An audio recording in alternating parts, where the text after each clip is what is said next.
look good. And you don't know the first thing about suits. All you do is you go to your local department store and you pick something off the rack and you think, oh, this is probably fine. No, it looks like you're wearing drapes. That's why you need to go over to my friends at Indochino, okay? They give you customized suits. They get you customized suits that are tailor-made for you, and they are making it very, very easy. You choose from hundreds of top-quality fabrics. You personalize your suit just the way you want it, whether for work, a wedding, or another special occasion. They've suited up hundreds of thousands of men. My favorite suit is an Indochino suit. It's actually a three-piecer. I don't wear it that often because, you know, vests, but it's pretty cool, and it fits perfectly because that's what Indochino is in the business of doing. You can either go over to one of their showrooms in some major cities, or you can go over to Indochino.com and shop online. You pick your fabric, you choose your customizations from lapels to pleats to jacket linings. You submit your measurements online, then you place your order, and you wait for it to arrive in just a few weeks. This week, my listeners get any premium Indochino suit for just $379 at Indochino.com when you enter Shapiro at checkout. That's Indochino.com, enter Shapiro at checkout, and you get any premium Indochino suit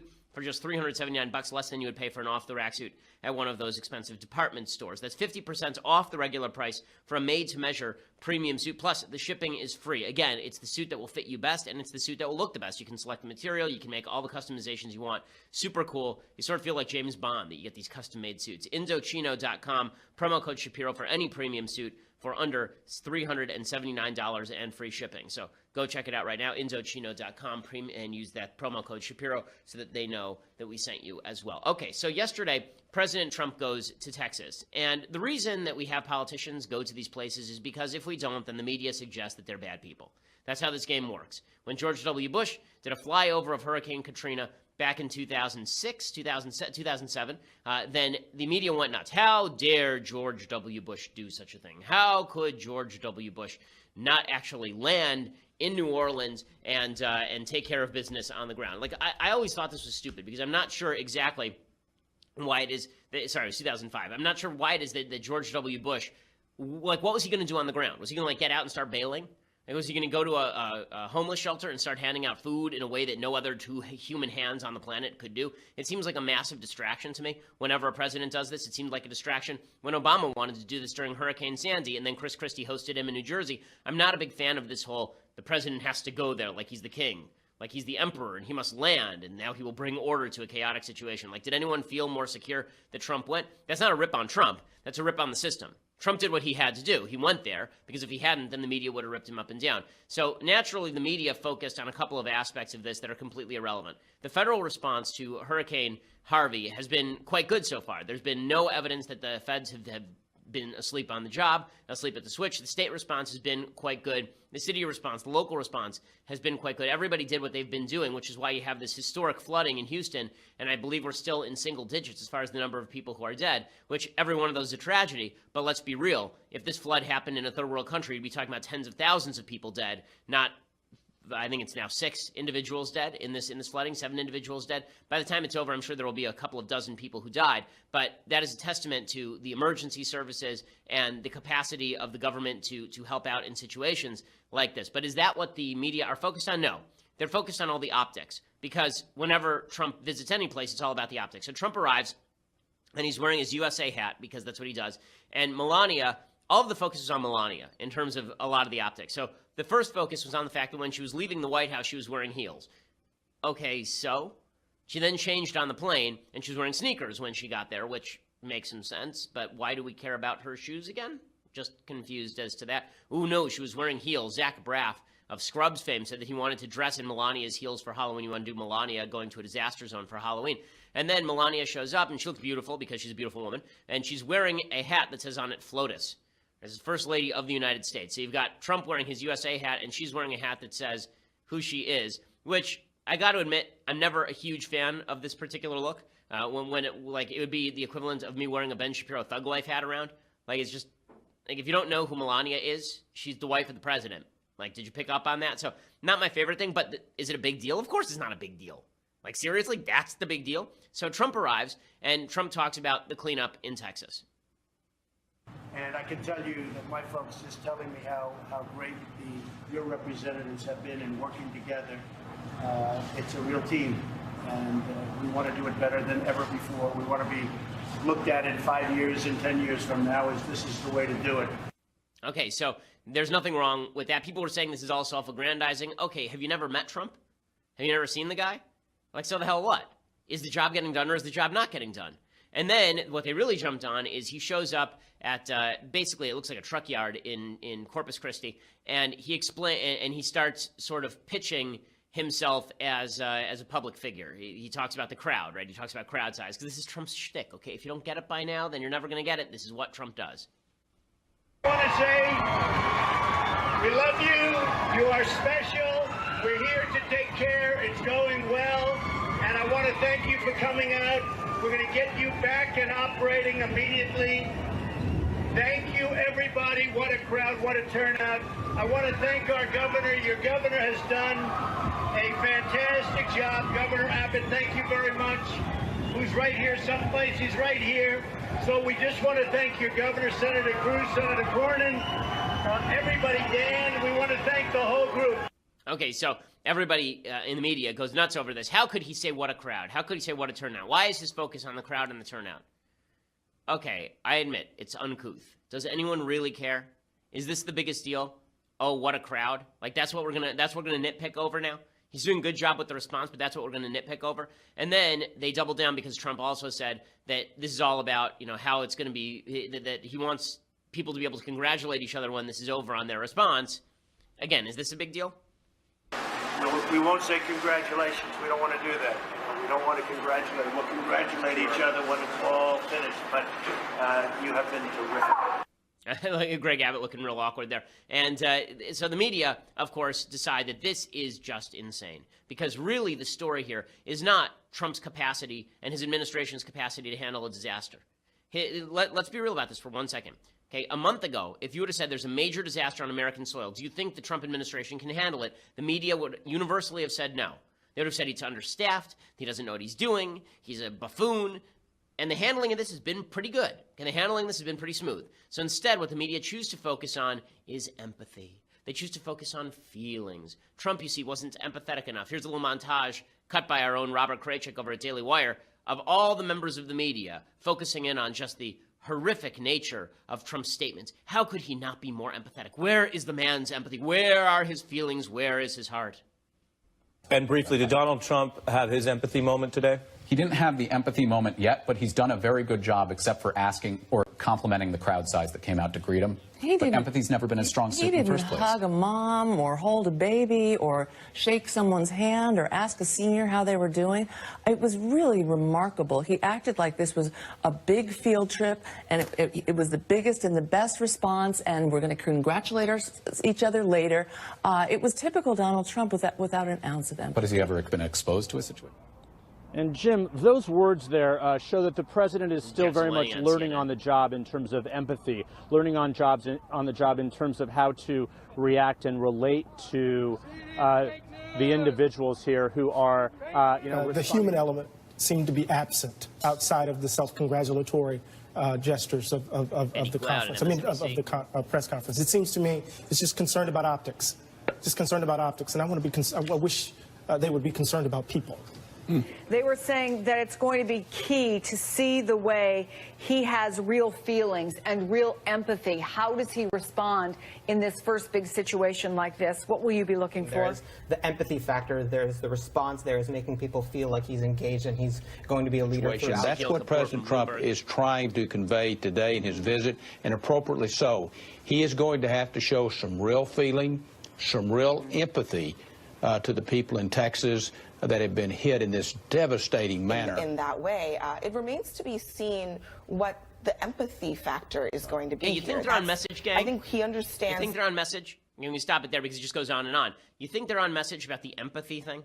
Okay, so a couple of things are worth noting here. One, President Trump does not have to be an actor, okay? We're not sitting here evaluating whether he should be cast in the role of Iago or whether he should be cast as Desdemona, okay? It's not important.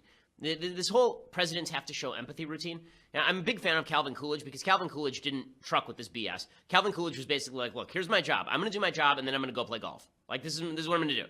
I'm going to do it. I'm going to go back in my room. I'm not going to bother you. It's not important for me to get on the radio. It's not important for me to be a public figure. But now we have to do this whole, well, he didn't shed a tear. I remember during the Obama administration, after there was some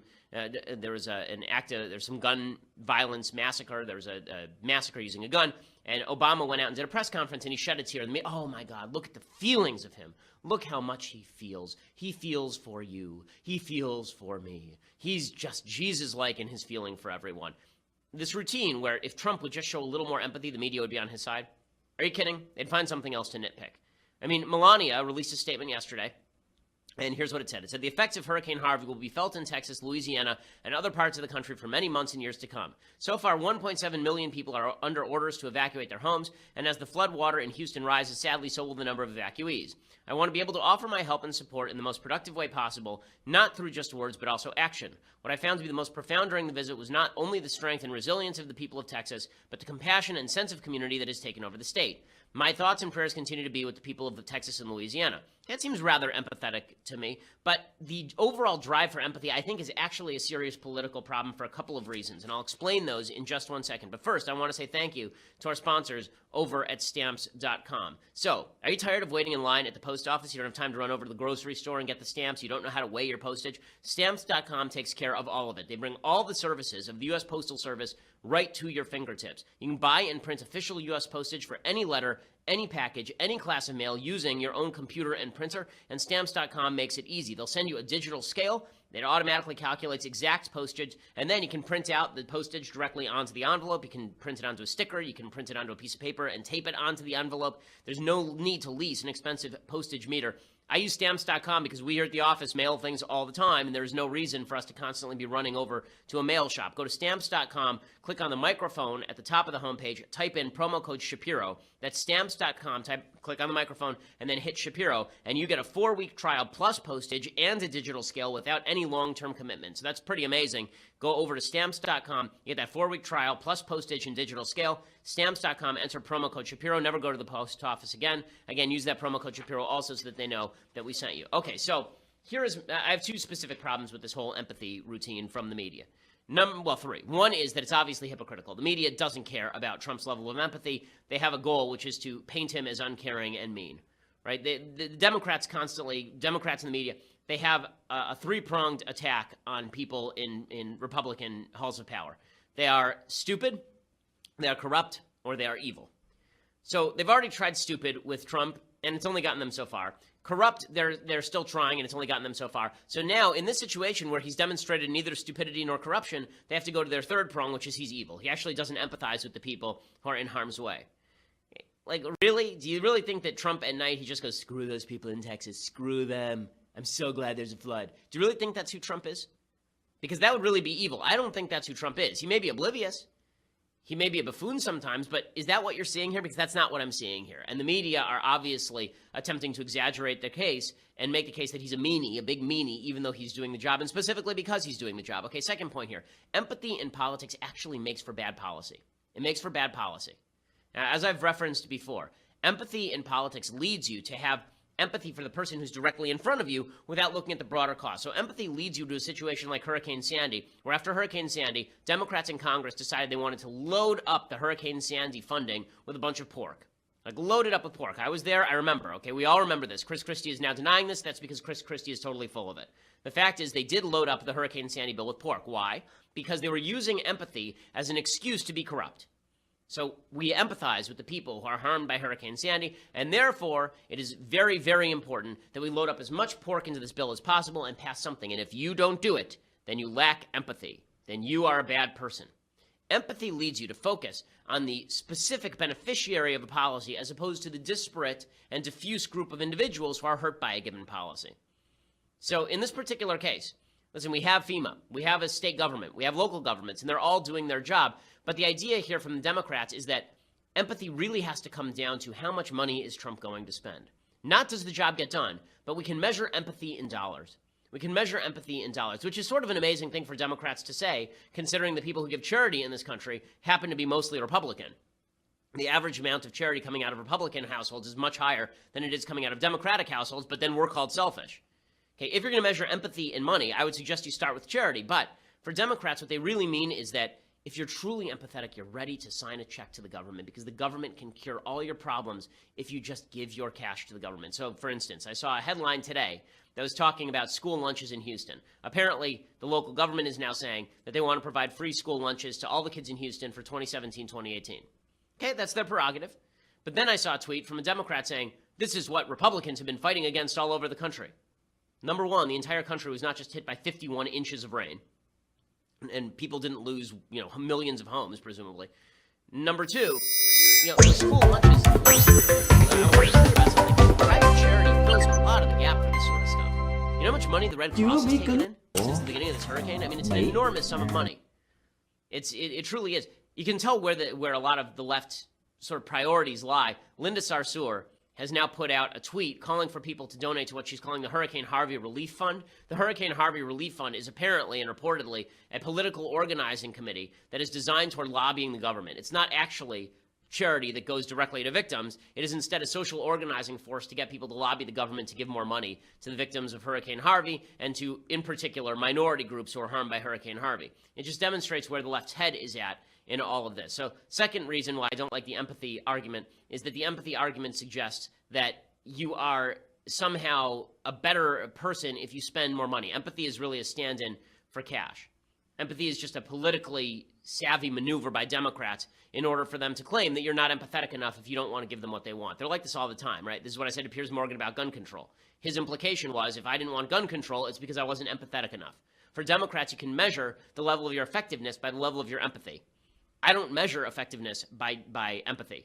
I measure effectiveness by effectiveness. I measure empathy by empathy. And I honestly don't care that much what's in your heart. I care much more about what you do. So those are the first two reasons why this empathy spiel is wrong. One is the Democrats and the media are being hypocritical about it. This is all a ruse. Second, when they say empathy, what they really mean is spending lots and lots of government money. That's the second reason that this empathy nonsense is wrong.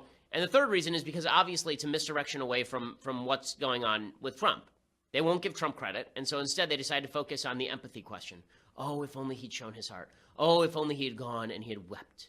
Oh, if only he had There is something to the idea that if you go into a chaotic situation, and rather than demonstrating that you care, you demonstrate that you're in control, that's actually more useful. If I were a victim of some sort of natural disaster, what I wouldn't care very much about is a politician coming in and giving me a hug or my wife a hug. I don't need a hug. I have a wife for that. And what I would care about is the politician coming in and saying, here's what I'm going to do to take care of this. Right? If I were a victim on the ground, what I'd want from Greg Abbott and Donald Trump is not, oh, I care so much about you.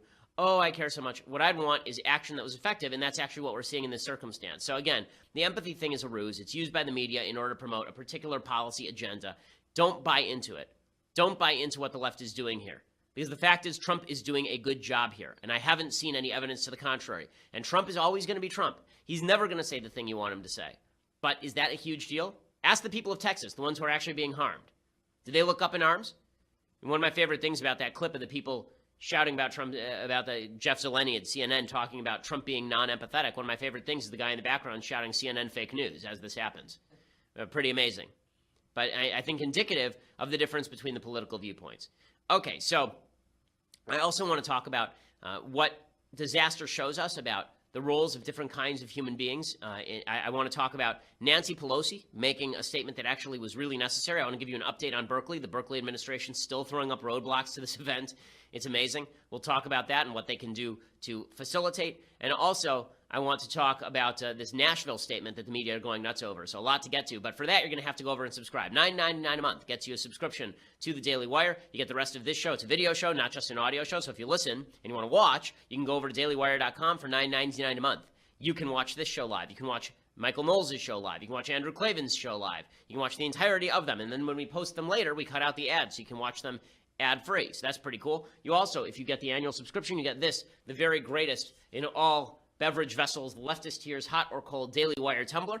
You will enjoy it. It is glorious. It's heavy. Even Steven Crowder, who tried to destroy it, said that it really took a fair bit of doing to destroy this mug, as opposed to his mug. I mean, I just blew on his mug and it fell apart. We have to be honest here. No false advertising. In any case, you can get that with a $99 a year subscription. Plus, if you just want to listen over to iTunes or SoundCloud later, please subscribe. Please leave us a review. We always appreciate it. We are the largest and fastest growing conservative podcast in the nation.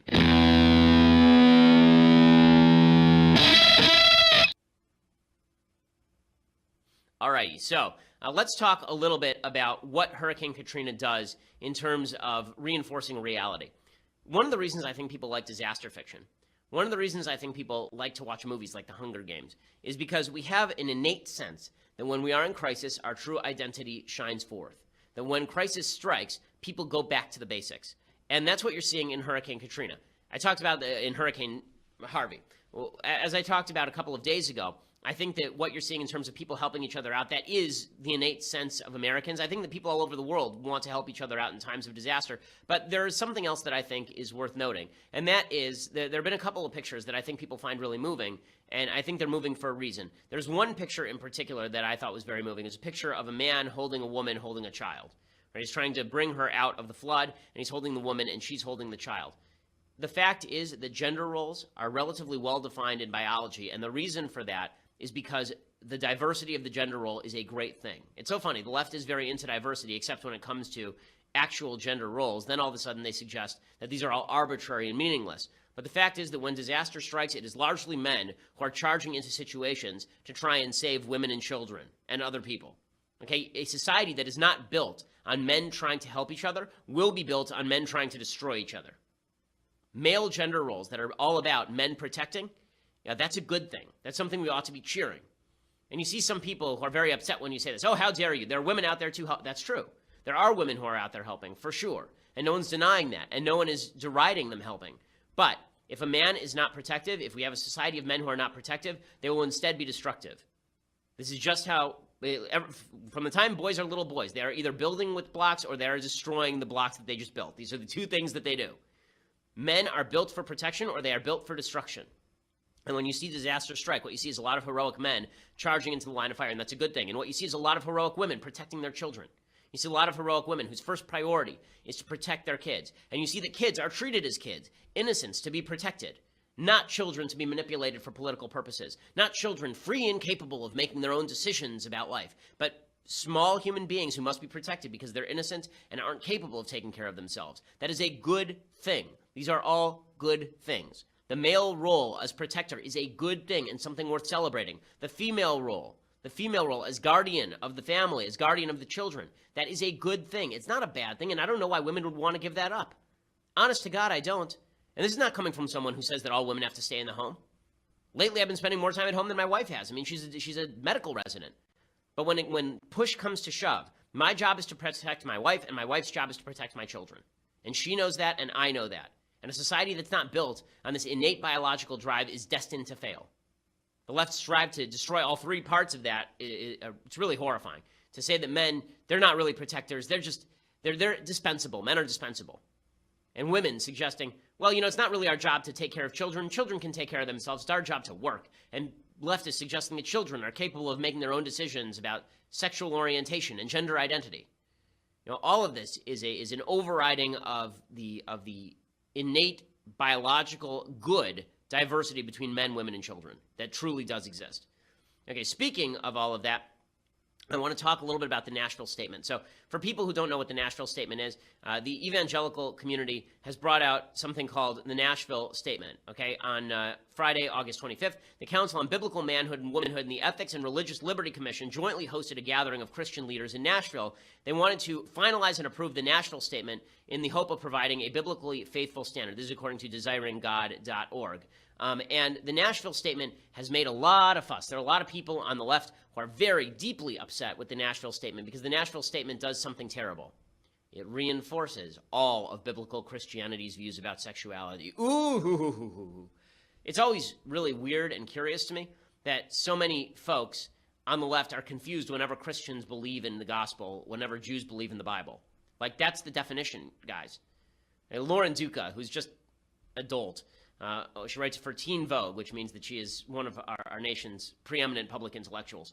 She tweeted out that if Jesus were alive today, he'd be turning water into wine at gay weddings. No, he most assuredly would not. No, he most assuredly would not. Read a book. A book. Not like many books. Like read Grover Goes to School and you'll be more informed about the Bible than you currently are, clearly, because this is insanity. Okay, so here's what the Nashville Statement says. This is not to suggest that public policy has to reflect the Nashville Statement, but public policy does have to reflect protection for people who are religious and believe in the Nashville Statement. Okay, that is something public policy does have to do. You don't have to agree with the national statement, but for you to try and hijack somebody else's religion is ridiculous. It's like every time the Pope comes out and says abortion's bad, and the left goes, oh, darn it, we thought this time he was really going to come around on this. Or when the Pope says same-sex marriage is not something the Catholic Church believes in, and the left goes, we were this close. Like, no, you weren't that close. Okay, it's been Catholic doctrine since the very beginning. So the national statement affirms that God has designed marriage to be covenantal, sexual, procreative, lifelong union of one man and one woman as husband and wife. If this comes as a shock to you, it's because you're stupid. And they deny that God has designed marriage to be homosexual, polygamous, or polyamorous, and they deny marriage as a mere human contract rather than a covenant made with God. I agree with all of this, by the way, on a personal level. Again, this doesn't reflect public policy. I think the government should get completely out of the business of marriage. I agree, it is a covenant made before God. I don't know what government has to do with a covenant made before God. Article 2 says, we affirm that God's revealed will for all people is chastity outside of marriage and fidelity within marriage. Okay, again, agreed. I was a virgin until marriage, so was my wife. They say, we deny that any affections, desires, or commitments ever justify sexual intercourse before or outside marriage, nor do they justify any form of sexual immorality.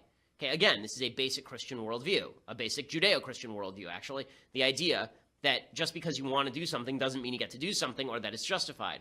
They say, we affirm that God created Adam and Eve, the first human beings, in his own image, equal before God as persons, and distinct as male and female, and deny that the divinely ordained differences between male and female render them unequal in dignity or worth. Okay, again, this is all just rote stuff.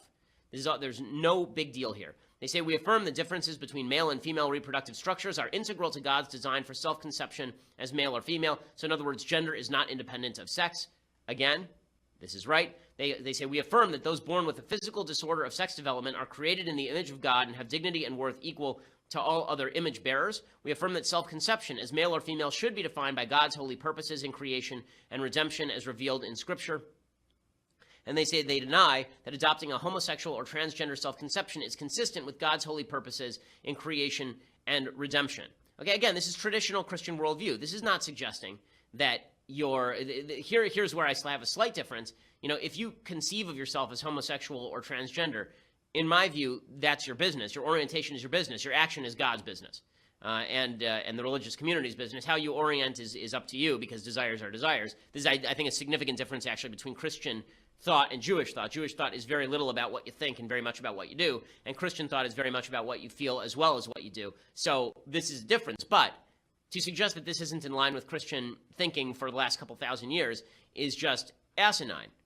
You know, this is everything they say here, in other words, is totally within bounds of Christianity. And yet the left is super mad, because the left is super mad that there are people who disagree with them. Tolerance and diversity for the left end at my religious observance. That's when tolerance and diversity end, which is why government has a job protecting religious diversity. It's why government has a job saying, you don't get to encroach on me, and I don't get to encroach on you. But this idea that you get to encroach on me because you don't like what I'm doing, okay, that's fascism.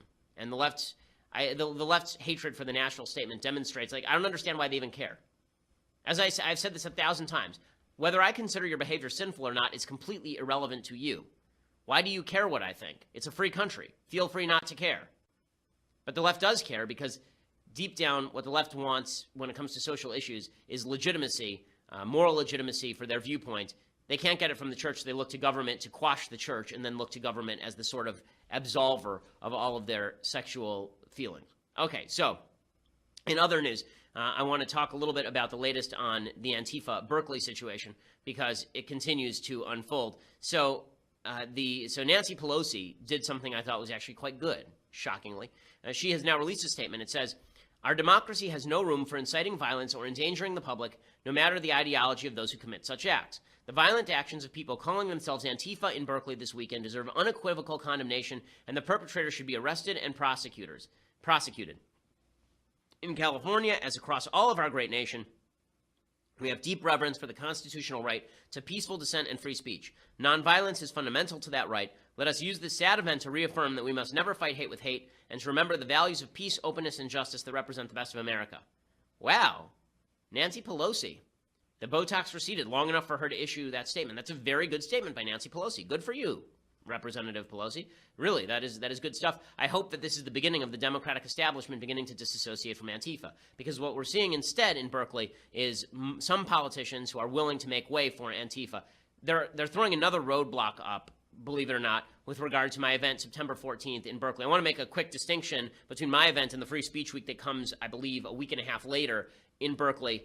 That's the one featuring Ann Coulter and maybe Steve Bannon and maybe Milo. I believe Milo is definitely going to speak there. He's one of the organizers. That's happening after my event. My event is September 14th. Both of them have been approved by Berkeley, but just the news coverage has been conflating the two. They're not the same event, and not all the people hold the same views, obviously. But regardless, everybody there has the right to free speech, just as I have a right to free speech. So what is Berkeley doing now? So Berkeley still has not released tickets, okay? It is now August 30th. The event is on September 14th. I don't know about you, but virtually all concerts release tickets months in advance. Okay, the idea that you're going to release tickets, I guess maybe 2 weeks in, they're now talking about next week releasing tickets, giving people like a week and a half to sign up. We already have nearly 2,000 people who have signed up through yaf.org for the event itself, and we're going to try and translate those over to tickets at Berkeley. What is Berkeley doing? Apparently, they're now trying to require that that YAF and the college Republicans tell everybody that if you want to pick up your ticket, you have to come the day before 5 p.m. to pick it up. That they won't mail them out, that they won't print them out, that instead you have to physically come there the day before 5 p.m. Does that sound like they're trying to throw up a roadblock to filling out the auditorium? It certainly does to me. I've never heard of a public event where you have to arrive the day before in person to pick up your tickets. Have you ever heard of something like this, Mathis? I've never heard of something like this. I mean, if every ticketing system in America and around the world allows you to print out your ticket at home, allows you to pick up your ticket at the box office the day of, yeah, this is total madness, and it's obvious that they're trying to throw up obstacles at this point. Please, if you have a chance, go over to yaf.org and register for the event, and they have the information for Berkeley's administration. They should be let know by you that this is unacceptable. Okay, all we want to do is go and have an event talking about free speech and Antifa and the alt-right and Black Lives Matter and social justice warriors and hit on all these hot-button issues in a I think, well-thought-out way. That's all we want to do. And exercising those free speech rights is made difficult even by the people who pledge to uphold them over at Berkeley, which is really quite astounding. So I would hope that Berkeley does its job and releases the tickets ASAP and forthwith, because I know that there are literally thousands of people who want to show up. Okay, time for things I like, and then we'll do some things I hate, and then we'll do a little bit of Bible talk. So things I like, we've been doing a little bit of philosophy this week. Another book on philosophy that was held near and dear by a lot of the early conservatives in the country was Edmund Burke's Reflections on the Revolution in France. One of the great differences between some of the founders was how they felt about the French Revolution. Some people, like John Adams, saw the French Revolution as dangerous, which it was. Some people, like Thomas Jefferson, initially loved the French Revolution and thought that this was the overthrow of the old order and something new would be built in its place. Burke's Reflections on the Revolution in France, Burke was a supporter of the American Revolution, and Burke was a believer in representative democracy, not direct democracy. His book, Reflections on the Revolution of France, basically predicts what is going to happen in the revolution and why it's going to fall apart. Right he was, because it did fall apart. It turns out when the community overthrows the individual, that revolutions fall apart. The difference between the American Revolution and the French Revolution is that the American Revolution was based on the idea that human beings are endowed by their creators with certain inalienable rights, and that government is enshrined in order and empowered in order to protect those individual rights. The French Revolution was based on the idea that all rights spring from government and the community, and therefore the community has the ability to overrule individual rights in any situation where it sees fit to do so. Pretty different revolution. Burke points that out, and he points out the value of respecting tradition, particularly if you don't know what it is. There's I think it's Robert Frost who says this, but I'm not sure, who says that it's Chesterton, who makes the argument about fences. He says that, the difference between a conservative and a leftist is that a conservative sees a fence in the middle of a field and says to himself, I don't know why that fence is there. Maybe I should find out why that fence is there before removing it. A leftist sees a fence in the middle of the field and says, there's no reason for this fence to be here. I'm removing it. I think that's a pretty good summation of the main thrust of Edmund Burke's Reflections on the Revolution in France. Okay, other things that I like. So there's been a lot of talk about Colin Kaepernick, a crappy quarterback for the 49ers, kneeling for the national anthem, and now there are a bunch of people on the horrifyingly bad Cleveland Browns who kneel for the national anthem. Good for a Cowboys QB, Dak Prescott, who was asked specifically about kneeling for the national anthem. Here's what he had to say. Has the thought crossed your mind about participating? Do you feel the need to do so? No, not at all. Why not? Why do you feel the need to not participate in that? I mean, it's bigger than I think some of us think. I mean, it's just important for me to go out there hand over my heart, represent our country, and just be thankful and not take anything I've been given and then this my freedom for granted. Good for him. Good for him. I don't understand why this is so tough for people to say. If you have problems with the system, fight the system. But if you're going to, if you're going to fight the national anthem, all the unifying features of the country themselves, then you're undermining those unifying features. Good for Dak Prescott. I'm now rooting for Dak Prescott. Seems like a good guy. This stuff does make a difference, folks. If that seems shallow, that I don't root for Colin Kaepernick because I think that his views on America are negative and destructive, but I do root for Dak Prescott because I think that his views on politics are good. Maybe your solution ought to be removing politics from sports altogether. Maybe that ought to be your solution. But as long as politics is going to be infused into sports, then I'm going to root for guys like Dak Prescott, who seems like a much better human being than Colin Kaepernick, at least so far as his views on the country are concerned. Okay, time for some things that I hate. So Kathy Griffin has been out of the news for a few months, ever since she did a photo shoot at which she held up the mock-up of a bloody decapitated head of President Trump.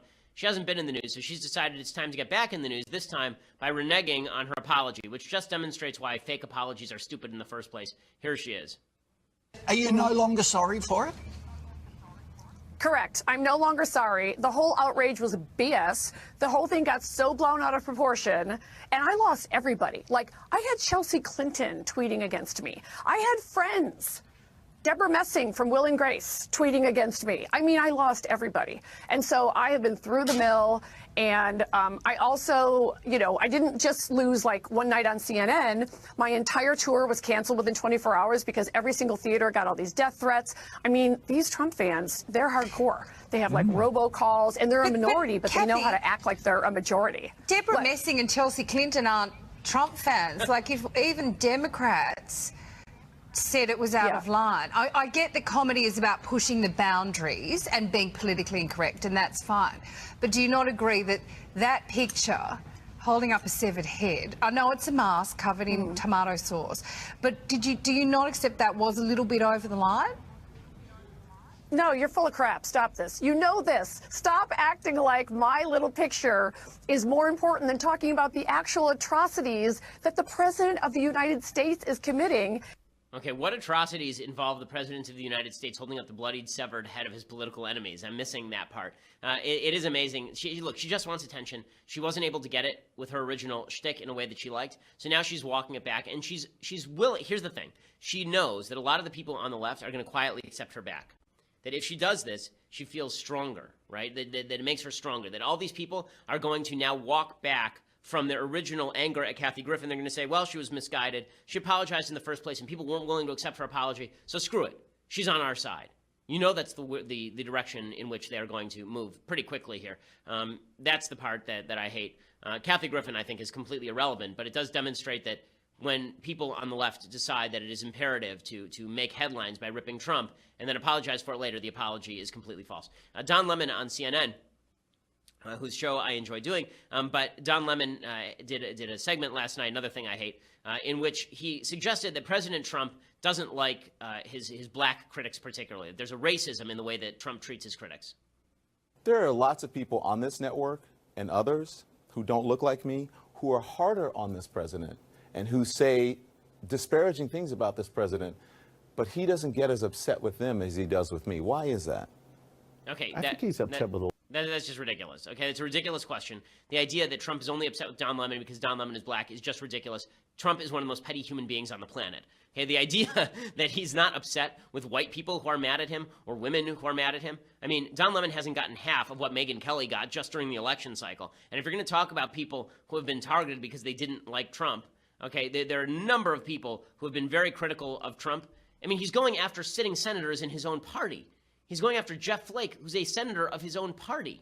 The hell is Don Lemon talking about? But again, everything for the left has to be infused with this extra degree of voracious nastiness. And when you do that, all you're doing is playing right into Trump's hands because everybody can see that this is nonsense. Okay, final thing that I hate. A lot of people are all over the CNN. I just said something about a CNN host that was negative. Now I'm going to say something about a CNN reporter that is actually not. So a lot of people are all over the CNN reporter. She's on the ground during Hurricane Harvey. And she's being asked about, and she asks a hurricane victim about the situation on the ground, and the hurricane victim really goes after her on camera. A lot of the right was overjoyed with this. Let me introduce you to Danielle here. Danielle, you just arrived. Share with us how you were rescued. Some guys had called our phone and asked us where we were. We was waiting for the police for like 36 hours and they never came. And we was waiting at the home. We did the white flags and everything and nobody came. But then somebody had called the phone after we decided to leave the house, and we had walked to the gas station with the kids, and then they had called and came and picked us up. But we had been there like 5 days with no food and no lights, and nobody came. Like, nobody came. Now, you're with your children. We've heard of stories of mothers trying to save their children from the rushing waters. Can you tell us how that was? Through 4 feet of water to go get them food on the first day. Yeah, that's a lot of shit. But y'all sitting here, y'all trying to interview people during their worst times. Like, that's not the smartest thing to do. Like, people are really breaking down, and y'all sitting here with cameras and microphones trying to ask us what the is wrong with us. So I'm so and sorry, you really trying to understand with the microphone still in my face, with me shivering cold, with my kids wet, and you still putting the microphone in my face. Sorry. Okay, so everybody's all over the reporter. Oh, look at this woman. This woman's really speaking truth to power. Okay, I have a couple problems with this. One, the woman clearly agreed to be on camera before this happened. I mean, the reporters don't just run up to people and thrust a microphone in their face. They ask them for their permission before they interview them. Okay, I've done it myself. This notion that the reporter did something wrong here is absurd. I understand why this woman would be emotional and upset. I understand even why she'd be upset with the media, who may feel like they're hawks here. But let's be real about one thing. The fact is that if the media were not covering Hurricane Harvey, the amount of charity flowing into funds to help people with Hurricane Harvey would be much lower. It is media coverage that drives people's empathy. Okay, you want to talk about empathy as cash? This is what it is. Okay, people empathize with that mother because they saw her on TV, and then they want to send cash. And that's good in the realm of private charity. I don't think empathy is such a great thing when it comes to public policy, but in the realm of private charity, it actually is good. So for all the people who are all over CNN for this, that's not fair. I think that's unfair to this reporter. I think it's unfair to CNN. I think it's unfair to CNN's coverage. Okay, a little bit of Bible talk before we part ways. So every Wednesday, we do a little bit of Bible talk here on the Ben Shapiro Show. And we talk specifically about the sections from the prophets this year, because last year we went through the entirety of the Old Testament, first 5 books of Moses. So now we are doing some of the prophets. So this is from this week's Haftorah, which is the section of the prophets corresponding to the section of the Bible that we read every week. This is from the book of Isaiah, and this is from Isaiah 54, 7, 8. It says, "For a small moment have I forsaken you, and with great mercy will I gather you. With a little wrath did I hide my countenance for a moment from you, and with everlasting kindness will I have compassion on you, says your Redeemer, the Lord." And says, "For this is to me as the waters of Noah. As I swore that the waters of Noah shall never again pass over the earth, so have I sworn neither to be wroth with you, nor to rebuke you." Okay, so I thought that this was a good biblical reading for a time when so many people have been evacuated from their homes in what, I mean, frankly, looks like biblical scale flooding. I mean, this is just incredible stuff, 51 inches in Texas, the U.S. record. I think this speaks to what is God doing here. You can never talk about why God allows tragedy to happen because we just don't know. Okay, there are certain limits to human understanding. But what God is assuring us here through Isaiah is the idea that the status quo for nature, the status quo for a world without God, is a world of chaos and a world of disaster and a world of badness. I think that there's this bizarre notion in a lot of philosophers like Rousseau that the state of nature is grand and glorious and everybody is getting along and it's the noble savage and weather is great and it's sunny outside. That's really not how things work. Nature has spent its entire lifespan. Nature has spent its time trying to kill human beings, and nature is a force without reckoning. So the idea that without God's protection, nature would overtake us is true. That's what it means when it doesn't say God is actively punishing you with storms here. What it says is that God has withdrawn his face. And I'm not speaking to this particular storm because I can't get inside God's head. What I am saying is that with all the storms, physical, material, spiritual, that we undergo in this life, sometimes that is God just shading his countenance. And that's why it's important for us to recognize and seek him out. The closer we draw to God doesn't mean that we're going to be protected from disaster. I'm not a preacher of prosperity gospel. I don't believe that belief in God and faith in God is going to protect you from bad things that happen.